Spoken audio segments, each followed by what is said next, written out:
سورۃ النمل آیت نمبر 40۔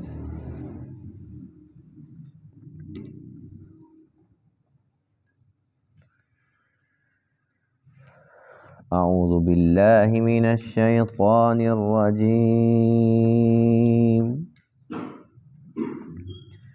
بسم اللہ الرحمن الرحیم۔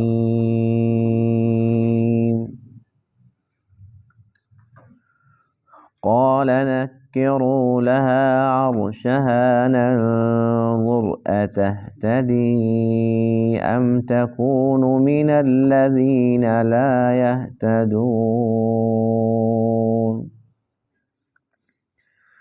فلما جاءت قيل أهكذا عرشك قالت كأنه هو وأوتينا العلم من قبلها وكنا مسلمين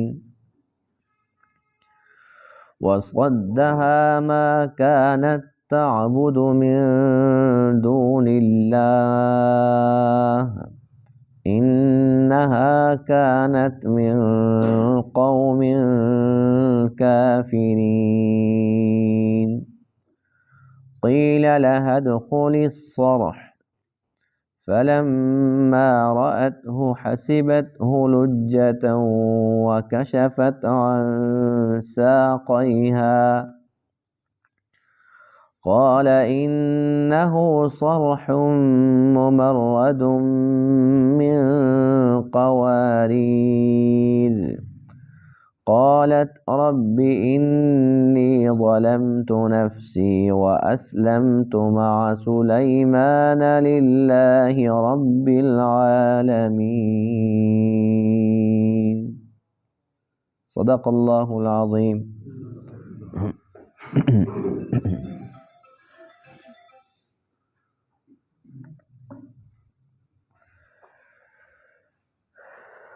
گزشتہ درس میں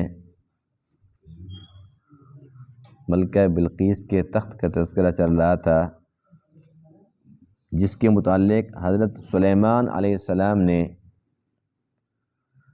اپنے دربار میں سے جنات اور انسان دونوں سے یہ حکم ارشاد فرمایا کہ تم میں سے کون ہے جو بہت جلد اس تخت کو میرے پاس حاضر کرے۔ تو اس پر جو جن تھا، سرکش جن، اس نے یہ کہا تھا کہ آپ کے یہاں سے مجلس برخاست کرنے سے پہلے میں لا سکتا ہوں، اور وہ انسان جس کے پاس کتاب کا علم تھا، اسم اعظم تھا، یا جو بھی اس کے پاس عمل تھا، اس نے یہ کہا کہ آنکھ جھپکنے سے پہلے میں اس کو حاضر کر سکتا ہوں۔ آپ نے فرمایا کہ ٹھیک ہے، حاضر کرو۔ تخت حاضر ہو گیا۔ اس کے بعد پھر کیا ہوا، اسی کا تذکرہ آج کے درس میں ہے۔ جب وہ تخت آیا تو حضرت سلیمان علیہ السلام نے آپ کے پاس جو کام کرنے والے تھے ان کو یہ حکم ارشاد فرمایا کہ اس میں کچھ تبدیلی کر دو۔ تخت تو وہی رہے گا، لیکن اس کی سیٹنگ میں تھوڑی سی تبدیلی کر دو، کچھ چیزیں کم کر دو، کچھ چیزیں بڑھا دو۔ مقصد تھا ملکہ بلقیس کا امتحان لینا کہ وہ اس تخت کو پہچانتی ہے یا نہیں پہچانتی۔ اس میں تبدیلیاں ہو گئی، ملکہ بلقیس بھی وہاں پر پہنچ چکی تھی۔ اب اس سے پوچھا گیا کہ بتاؤ جو آپ کا تخت ہے وہ ایسا ہے؟ تو اس نے یہ نہیں کہا کہ ہاں یہ وہی ہے، اس نے یہ نہیں کہا، اس نے کہا کہ یہ بالکل ایسا ہے جیسا میرا تخت تھا، بالکل ہو بہو ویسا ہے۔ یعنی اس نے یوں نہیں کہا کہ یہ وہی ہے، اس نے کہا ہو بہو وہی ہے۔ اس میں دونوں پہلو تھے نا، اگر یہ وہی ہے تب بھی یہ بڑی ذہین تھی، اس نے اس کو پہچان لیا، اگر وہ نہ ہو تو پھر بھی جھوٹی نہیں پڑے گی کہ میں نے کب کہا کہ یہ وہی ہے، میں نے تو یہ کہا کہ ہو بہو ویسا ہے، ہو سکتا ہے کہ وہ وہاں پر موجود ہو اور آپ نے اسی جیسا اور بنا لیا ہو۔ تو ایک تو یہ امتحان تھا، اس کے اندر یہ پاس ہو گئی۔ دوسرا امتحان اس سے حضرت سلیمان علیہ السلام نے یہ لیا کہ وہاں پر جنات سے ایک شیش محل بنوا لیا. شیش محل کا نام تو بہت سنا ہوا ہے نا، یہ سچی والا شیش محل تھا. اب وہ اس قسم کا تھا کہ جو اس کا فرش تھا وہ تھا شیشے کا، اور اس کے نیچے تھا پانی، اور اس کے اندر مچھلیاں چھوڑ دی. اب جیسی بات ہے کہ عام بندہ جب اس کو دیکھے گا وہ شیشے تو نظر آنا نہیں ہے، پانی نظر آئے گا اور مچھلیاں بھی اس کے اندر موجود ہیں، تو وہ یہ سوچے گا کہ یہ پانی ہے. اب ملکہ بلقیس جب وہاں پر گئی، جیسے اس نے پاؤں رکھا نا، تو پاؤں رکھتے اس نے فوری طور پر، جیسے کہ ہر ایک انسان کا یہی طرز عمل ہوتا ہے کہ جیسے پانی آتا ہے نا تو اپنے کپڑے سمیٹتا ہے، اس نے فوراً اپنے کپڑے سمیٹے اور شلوار اوپر کر لی، یہاں تک کہ اس کی جو پنڈلیاں تھیں وہ بھی نظر آنے لگی. تو اس پر حضرت سلیمان علیہ السلام چونکہ دیکھ رہے تھے، آپ نے فرمایا کہ ڈرنے کی ضرورت نہیں ہے، آرام سے پاؤں رکھو، کپڑے سمیٹنے کی ضرورت بھی نہیں ہے، پانی نہیں ہے. تو اس پر وہ بہت زیادہ متاثر ہوئی، بڑی مرعوب بھی ہوئی، لیکن اس امتحان کے اندر وہ فیل ہو گئی. یعنی کہ 2 امتحان اس سے لیے گئے، ایک کے اندر وہ پاس ہوئی، ایک کے اندر وہ فیل ہو گئی. بس اس کے بعد اس نے اس وقت جب اس امتحان میں فیل ہوئی ہے، تب اس نے فی الفور اس بات کا اقرار کیا کہ اے میرے رب، اب تک جو کچھ میں نے کیا، شرک کیا، میں نے سورج کی پرستش کی، جو کچھ کیا وہ سب غلط تھا، وہ سب کا سب دھوکہ تھا. اب مجھے حقیقت سمجھ آ گئی ہے، اور اب میں سلیمان علیہ السلام پر جو کہ اللہ تعالیٰ کے نبی ہیں، میں ان پر ایمان لاتی ہوں. تو اس طریقے سے وہ مسلمان ہو گئی. قال نکروا لها عرشها، حضرت سلیمان علیہ السلام نے فرمایا کہ تبدیل کر دو اس کے لیے اس کا تخت، ننظر، تاکہ ہم دیکھیں، اتہتدی، کہ کیا وہ سمجھتی ہے اس بات کو، ام تکون من الذین لا یہتدون، یا وہ ان لوگوں میں سے ہے جو نہیں سمجھتے، یعنی کہ وہ ذہین ہے یا ذہین نہیں ہے. فلما جاءت، پس جب وہ آئی، قیل، اسے کہا گیا، اہٰکذا عرشک، کیا تیرا تخت بھی ایسا ہے؟ قالت، اس نے کہا، کأنہ ہوا، گویا کہ یہ وہی ہے. یہ نہیں کہا کہ وہی ہے، کہتی گویا کہ یہ وہی ہے. وَأُوتِينَ الْعِلْمَ مِنْ قَبْلِهَا، اور اس نے ایک اور بات بھی کی کہ ہمیں علم دیا گیا من قبلها، اس سے قبل ہی، وَكُنَّا مُسْلِمِينَ، اور ہم تو ہیں فرمانبرداری کرنے والے. اس نے کہا کہ یہ جو کچھ آپ کر رہے ہیں، جو قاصد یہاں سے گئے تھے انہوں نے ساری بات ہمیں بتائی ہے، تو ہم پہلے سمجھ چکے ہیں کہ آپ عام بادشاہ بھی نہیں ہو، عام انسان بھی نہیں ہو. وَصَدَّهَا مَا كَانَتْ تَعْبُدُ مِن دُونِ اللَّهِ، جب ساری بات سمجھ چکی ہے پھر اسلام کیوں نہیں قبول کرتی؟ اللہ فرماتے ہیں کہ اس کو روک رکھا تھا ان چیزوں نے جن کی وہ عبادت کرتی تھی اللہ کو چھوڑ کر. اِنَّهَا كَانَتْ مِن قَوْمٍ كَافِرِينَ، بے شک وہ کافر قوم میں سے تھی. قِيلَ لَهَا ادْخُلِي الصَّرْحَ، دوسرا امتحان شروع ہو گیا. اسے کہا گیا کہ داخل ہو جا محل میں. فلما رأته، پس جب اس نے دیکھا، حسبته لجة، اس نے گمان کیا اس کو کہ یہ پانی کی موجیں ہیں. وکشفت عن ساقیها، اور کھول دی اپنی دونوں پنڈلیاں، یعنی کپڑے اوپر سمیٹ لیے. قال، حضرت سلیمان علیہ السلام نے فرمایا، انه صرح، بے شک یہ ایک محل ہے، ممرد من قواریر، جو شیشے سے جوڑا گیا ہے، شیشے سے بنایا گیا ہے. قالت، تو وہ کہنے لگی، رب انی ظلمت نفسی، اے میرے رب، بے شک میں نے اپنی جان پر ظلم کیا. واسلمت، اور میں اسلام لائی، مع سلیمان، سلیمان علیہ السلام کے ساتھ، للہ، اللہ کے لیے، رب العالمین، جو تمام جہانوں کا رب ہے.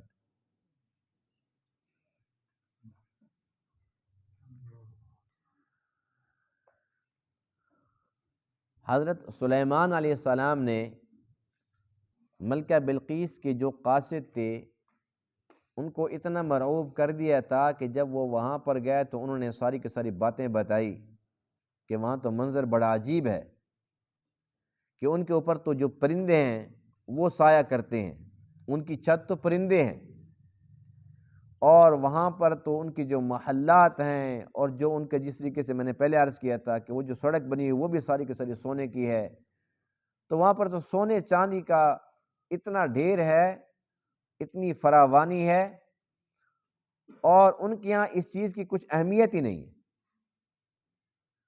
تو اس نے اسی وقت یہ سمجھ لیا تھا کہ یہ عام بادشاہ نہیں ہے، جیسا کہ اس نے اس بات کا اقرار کیا وَأُوتِينَا الْعِلْمَ مِنْ قَبْلِهَا وَكُنَّا مُسْلِمِينَ، اس نے کہا کہ ہمیں اس سے پہلے علم دیا گیا تھا، ہم پہلے جان چکے تھے، اور تبھی تو ہم نے فیصلہ کر لیا تھا کہ بس اب سب کچھ لے کر وہاں پر پہنچنا ہے، کہ دیکھو میں اپنے غلاموں کو بھی لے کے آئی، اپنے وزراء کو، مشیروں کو، اور اتنے ہزاروں کی تعداد میں لوگ آئے۔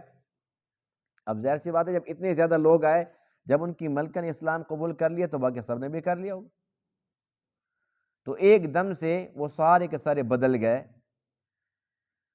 تو اللہ کے نبیوں کا تبلیغ کا ایک طریقہ ہوتا ہے، ہر نبی اپنے طریقے سے تبلیغ فرماتے ہیں، تو چونکہ یہ بھی اللہ کے ایک نبی تھے سلیمان علیہ السلام، تو آپ نے اس طریقے سے تبلیغ فرمائی کہ ان کو مرعوب کیا، اور اس کے بعد جب ایک آ گئی ملکہ تو اس کے پیچھے سارے کے سارے لوگ آ گئے، اور ایک دم سے ہزاروں لوگ مسلمان ہو گئے۔ تو یہ آپ کی بہت بڑی فتح، بہت بڑی کامیابی تھی، بلکہ آپ کا بہت بڑا ایک معجزہ تھا۔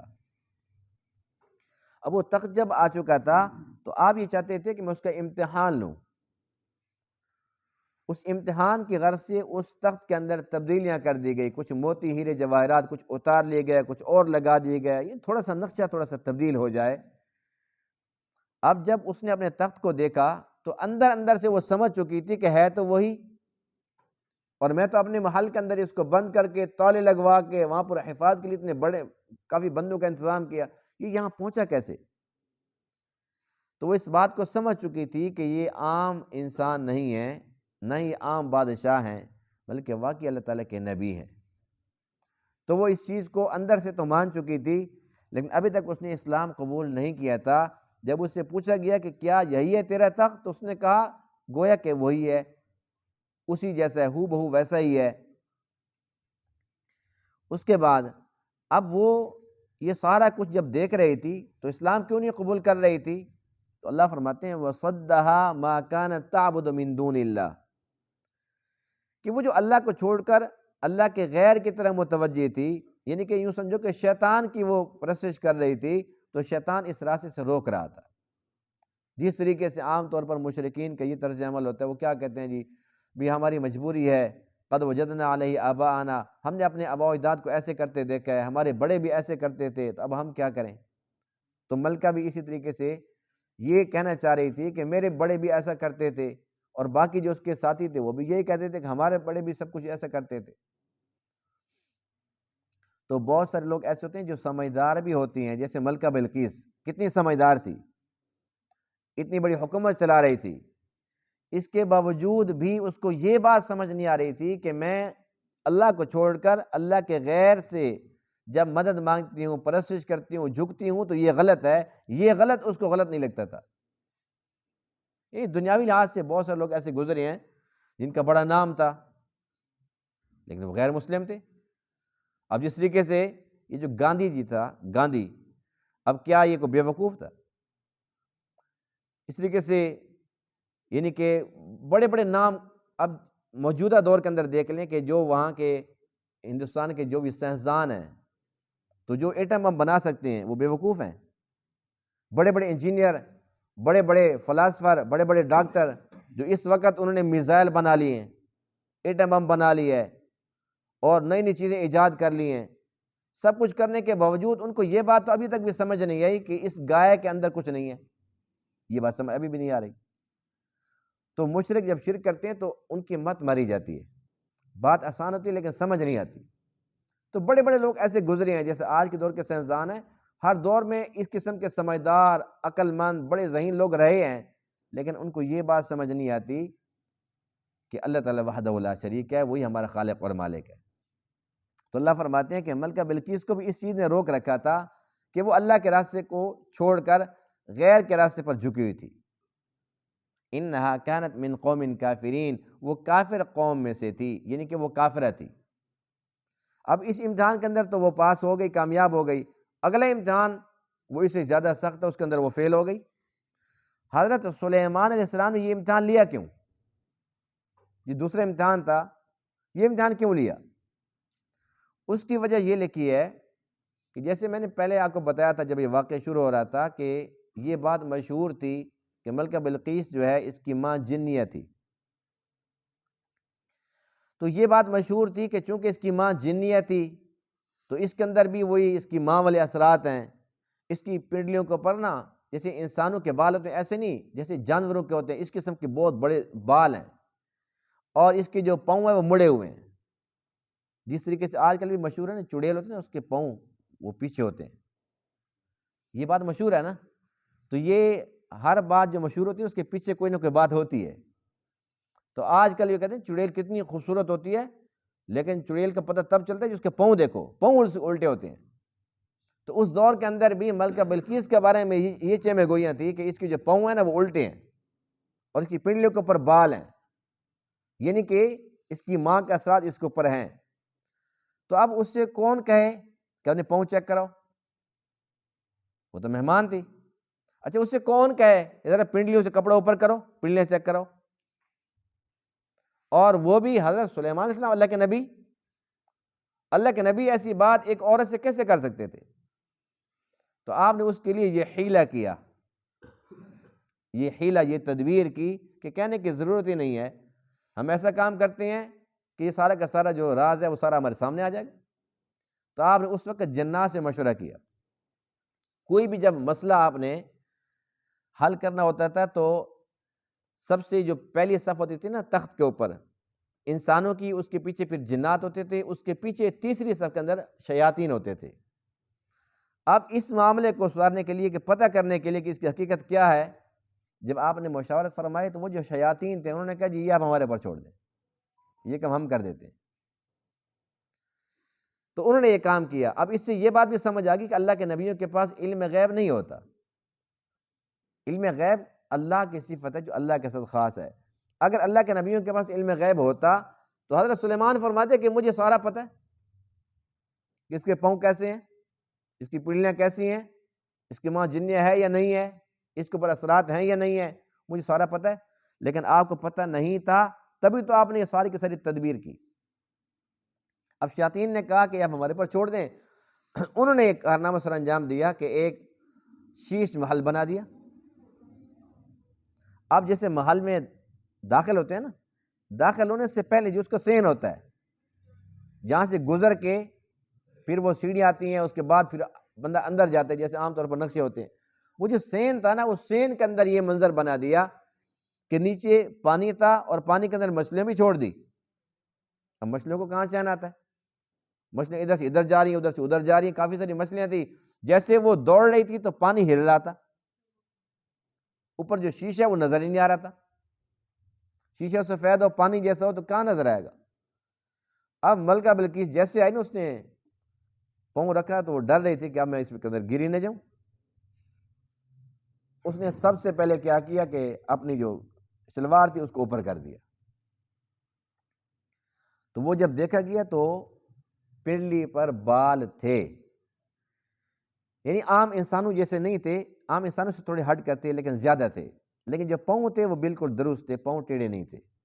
وہ چڑیل والی بات ہے نا، وہ نہیں تھی۔ تو اس پر حضرت سلیمان فرمانے لگے کہ اچھا، اس کو تو مطمئن کر دی، تسلی دے دی کہ بھئی کپڑے نیچے کر لو، یہ شیشہ لگا ہوا یہاں پر پانی نہیں ہے۔ تو اس کو اندر سے بڑی شرمندگی ہوئی کہ میں تو اپنے آپ کو بڑی ملکہ سمجھتی تھی، میرا ایسا محل ہے اور ایسا گھر ہے اور ایسے میرے نوکر چاکر ہیں، اور یہاں تو میری حیثیت تک کی بھی نہیں ہے۔ یہاں تو ملکہ ہونے کے باوجود مجھے پتہ نہیں چل رہا کہ میں نے یہاں پر اٹھنا کیسے، بیٹھنا کیسے ہے، یہاں شاہی آداب ہی میری سمجھ سے اوپر ہے۔ تو جو اس کے اندر فرعونیت تھی، جو اکڑ تھی، ہوتی ہے نا کرسی کی، تو وہ وہیں پر ختم ہو گئی۔ اور اللہ کے نبی سلیمان یہی چاہتے تھے کہ اس کی اصلاح ہو جائے، اس کے اندر انسانیت آ جائے۔ اللہ کے نبیوں کا جو طرز عمل ہوتا ہے وہ یہی ہوتا ہے کہ وہ سکھاتے رہتے ہیں، بندوں کو بندے بناتے رہتے ہیں، انسانوں کو انسانیت سکھاتے رہتے ہیں۔ اب اتنی بات اس کو سمجھ آ گئی کہ میری حیثیت کچھ بھی نہیں ہے، میں ایک عام سی عورت ہوں، اور جو بادشاہت میں سمجھ رہی تھی وہ بادشاہت نہیں، بادشاہت یہ ہے جو اب میں دیکھ رہی ہوں۔ اور زیادہ متاثر ہوئی، بڑی مرعوب ہو گئی۔ حضرت سلیمان علیہ السلام نے جنات سے یہ مشورہ کیا کہ یہ جو بال ہیں بہت زیادہ، یہ بال کیسے ختم ہوں گے؟ اس پر بعض روایتیں یہ بھی ملتی ہیں کہ چونکہ آپ یہ چاہتے تھے کہ میں اس کے ساتھ شادی کروں، تو آپ یہ اس لیے تسلی بھی کر رہے تھے۔ اس لیے شرعی طور پر یہ جائز ہے کہ جب کسی انسان نے شادی کرنی ہو تو شادی سے پہلے ایک نظر جہاں شادی کرنی ہے اس کو دیکھ بھی سکتا ہے، حالانکہ پردہ فرض ہے، لیکن جہاں اس نے رشتہ کرنا ہے تو اس کے لیے اجازت ہے کہ ایک نظر اس کو دیکھ لے تاکہ بعد میں اس کو اعتراض نہ ہو۔ تو چونکہ آپ کا بھی ایک ذہن تھا کہ میں اس کے ساتھ شادی کر لوں، شادی کی تھی یا نہیں کی تھی اس کے بارے بھی مختلف روایت ہیں، بعض میں آتا ہے کہ ہم نے کی تھی، بعض میں آتا ہے کہ شادی نہیں کی تھی، بلکہ آپ کو پھر دوبارہ واپس بھیج دیتا، اور کچھ جنات بھی ساتھ بھیجے تھے کہ ان کی خدمت کرنی ہے، ان کا کام کاج کرنا ہے، اور وہیں جا کر پھر دوبارہ اس طریقے سے سب لوگوں کو تبلیغ بھی کرنی ہے۔ بہرحال جو بھی ہوا، تو آپ کا جو مقصد تھا، اب یہ اس وقت کے جو جنات تھے انہوں نے یہ کہا کہ ہمارے پاس اس کی دوائی ہے، تو وہ ہڑتال لے کر آئے، ایک دوائی ہوتی ہے وہ لے کر آئے، اس کے ساتھ پھر وہ لگایا گیا تو وہ بال سارے کے سارے صاف ہو گئے۔ یعنی جو بال صاف کرنے کی دوائی ہے اس دور کے اندر جنات کے ہاتھوں انسانوں کے ہاتھ لگی، اب انسان اس سے فائدہ اٹھا رہے ہیں، تو اس کی جو موجد ہیں وہ بھی جنات ہیں۔ اور کس کی وجہ سے یہ ملی؟ حضرت بلقیس کی وجہ سے ملی، اور کس کے حکم پر؟ حضرت سلیمان کے حکم سے ملی۔ تو اب دیکھو کتنے لوگ اس سے فائدہ اٹھا رہے ہیں۔ تو اس سے یہ بات بھی سمجھ آ گئی کہ جس طریقے سے انسانوں کے اندر ڈاکٹر حکیم ہوتے ہیں، جنات کے اندر بھی ہوتے ہیں، ان کو بھی دوائیوں کا پتہ تھا کہ فلاں دوائی لے کر آئیں گے، کہاں سے ملے گی، اس کا کیا کیا اس کا کام ہے، وہ کیا کام کر سکتی ہے، تو جنات نے یہ راز بھی بتا دیا انسانوں کو۔ اب اس کے بعد یہ ہوا کہ جب اس نے سارا کچھ دیکھ لیا اور اس نے یہ دیکھ لیا کہ میری حیثیت کچھ نہیں ہے، تو تب اس نے یہ کہا رب انی ظلمت نفسی، اے میرے رب بے شک میں نے اپنی جان پر ظلم کیا، واسلمت مع سلیمان، اور میں اسلام لائی ہر سلیمان علیہ السلام کے ساتھ، للہ رب العالمین، اللہ کے لیے تمام جہانوں کے رب ہیں۔ اب یہ جو ایک تدبیر تھی، ایک حیلہ تھا اس کی ذہانت چیک کرنے کا، اس کے اندر ایک اور بھی بڑا سبق تھا۔ یعنی کہ عام طور پر تو یہی کہا جاتا ہے کہ جی صرف آپ چیک کرنا چاہتے تھے کہ وہ جو باتیں مشہور ہیں وہ ہیں یا نہیں ہیں، لیکن اس سے بڑی بات اور تھی۔ اب توجہ ہے میرے خیال میں سب کی نا، کیونکہ اہم ترین بات، اور اس واقعے کی آج آخری درس ہے اس واقعے کا، جو اہم ترین بات تھی وہ یہ تھی جس کی وجہ سے وہ متاثر ہوئی، اس نے اسلام قبول کیا، وہ یہ تھی کہ جب حضرت سلیمان علیہ السلام نے وہ جو کچھ بنوایا، شیش محل بنایا، نیچے سے پانی اوپر سے شیشے لگا دیا، تو ملکہ بلقیس کو یہ سمجھانا مقصد تھا کہ جو نظر آ رہا ہے وہ کچھ اور ہے، حقیقت کچھ اور ہے۔ اصل سبق جو تھا وہ یہ تھا کہ جو نظر آ رہا ہے وہ کچھ اور ہے، حقیقت کچھ اور ہے۔ تو نے یہ سمجھا کہ یہ پانی ہے جبکہ یہ پانی نہیں ہے، تو یہاں سے آرام سے گزر کے جا سکتی ہے۔ اسی طریقے سے تو جس راستے پر چلتی رہی وہ راستہ کچھ اور تھا، حقیقی راستہ کچھ اور تھا، تو غلط راستے پر چلتی رہی ہے۔ جیسے یہ ایک دھوکہ ہے، وہ بھی ایسے دھوکہ تھا۔ تم سمجھتی تھی کہ سورج اتنا بڑا ہے، سورج سب کو نفع پہنچاتا ہے، سورج سب کو فائدہ دیتا ہے، یہ ہر روز آتا ہے، ڈیوٹی دیتا ہے، سب انسانوں کو یہ فصلیں پکتی ہیں، اور سب انسانوں کو یہ روشنی بھی دیتا ہے، ان کو حرارت بھی دیتا ہے، تو سب کچھ سورج ہے۔ سب کچھ سورج نہیں ہے، بلکہ سب کچھ وہ ہے جس نے اس سورج کو پیدا فرمایا۔ یعنی یہ ایک بہت بڑا سبق تھا کہ یہ ایک دھوکہ تھا، تیری نظر کا دھوکہ ہے، وہاں بھی تیری نظر کا دھوکہ تھا، آج ہم نے تجھے حقیقت دکھا دی ہے، اسی طریقے سے اس راستے کو چھوڑ دے، اور حقیقی راستہ وہ اللہ کا راستہ ہے، اس راستے پر آ جا۔ بس یہ سبق اس کو سمجھ آ چکا تھا کہ ہاں میں نے اپنی آنکھوں سے دیکھا ہے اور میری آنکھیں دھوکہ کھا گئی ہیں۔ جب یہاں پر آنکھیں دیکھ رہی ہیں اور پھر بھی دھوکہ ہے، تو جہاں میں نے اللہ کو چھوڑ کر اللہ کے غیر کو، اللہ کی مخلوق میں سے سورج کو میں نے الہ بنایا ہوا تھا، وہ بھی اسی طریقے سے دھوکہ ہے، وہ بھی غلط ہے۔ یہ اس کے دل پر چوٹ لگانی تھی اس سارے کے سارے منظرنامے سے. تبھی اس نے کہا رب انی ظلمت نفسی، اے میرے رب میں نے اپنی جان پہ بڑا ظلم کیا، اب تک جو میں نے شرک کیا وہ غلط تھا، میں نے اپنے اوپر ظلم کیا ہے. واسلمت، اور اب میں اسلام قبول کرتی ہوں. یعنی اسے حقیقت سمجھ آ چکی تھی. تو قرآن مقدس کے اندر کوئی بھی واقعہ ہوتا ہے، کسی بھی نبی کا ہوتا ہے، تو اس واقعے سے مقصد صرف واقعہ نہیں ہوتا، بلکہ ہر واقعے کے اندر 20 اسباق چھپے ہوتے ہیں. اس امت کو جو یہ واقعات بتائے جاتے ہیں، اب یہ دیکھیے اس واقعے کے اندر یہ نہیں ہے کہ وہ یوں آ رہی تھی، اتنے بندے اس کے ساتھ تھے، بس وہ آ گئی، اس کے بعد اس کا امتحان شروع ہو گیا. یعنی ایسی باتیں جس کا کچھ تعلق واسطہ نہ ہو، جس کے اندر ہمارا کچھ بھی کوئی نفع نقصان نہ ہو، اللہ میں وہ بتاتے ہی نہیں. بس اس کو پیغام پہنچا، وہ فوراً وہاں سے چل پڑے. جو قیمتی باتیں تھیں وہ قرآن کے اندر موجود، اس کے اندر بہت بڑا سبق ہے، جس کی ایک ایک بات سے پتہ چلتا ہے کہ اللہ کے نبی کے پاس علم غیب نہیں ہے. اچھا وہ اسلام کیسے قبول کرنے پر آمادہ ہو گئی، یہ کیسے اس کو بتایا گیا کہ نظر کا دھوکہ کیا ہوتا ہے، سچ کیا ہوتا ہے، جھوٹ کیا ہوتا ہے، ایک نظر کچھ آتی ہے، حقیقت کچھ اور ہوتا ہے. تو اس میں اہم ترین باتیں تھیں جن باتوں سے اس وقت ان کو بھی فائدہ ملا اور آج ہمیں بھی فائدہ ملا الحمدللہ. یعنی ہمارا ایمان بھی تازہ ہو رہا ہے اور اللہ کی قدرت بھی سمجھ آ رہی ہے، اللہ کی وحدانیت بھی سمجھ آ رہی ہے، اللہ کے نبیوں کی محبت بھی بڑھ رہی ہے الحمدللہ. تو ان تمام کے تمام واقعات کے بیان سے یہی تو مقصد ہوتا ہے کہ ایمان والوں کا ایمان تازہ ہو اور بڑھے، اور جن کا عقیدہ کمزور ہے وہ مضبوط ہو جائے، جن کا مضبوط ہے وہ اور زیادہ مضبوط ہو جائے، کیونکہ عقیدے کے اندر جو ملاوٹ ہے وہ ناقابل برداشت ہے. ہم اللہ کا شکر ادا کرتے ہیں الحمدللہ. جب ہم قرآن پڑھتے ہیں پھر اپنے عقیدے کو دیکھتے ہیں، قرآن کی کسوٹی پہ جب اس کو پرکھتے ہیں تو ہم اللہ کا شکر ادا کرتے ہیں کہ بالکل ہمارا عقیدہ درست ہے، جو اللہ کی چاہت ہے ہمارا عقیدہ وہی ہے. بے شک ہمارے اعمال کمزور ہیں، ہمارا یقین کمزور ہے، ہم بہت زیادہ کمزور ہیں، لیکن عقیدہ اللہ کا شکر الحمدللہ کہ وہ کمزور نہیں ہے. اور عقیدہ درست رہے گا تو اللہ کے فضل سے ضرور جنت میں جائیں گے انشاءاللہ. اللہ تعالیٰ تمام باتوں کو سمجھنے عمل کرنے کی توفیق عطا فرمائے. وآخر دعوانا الحمدللہ رب العالمین.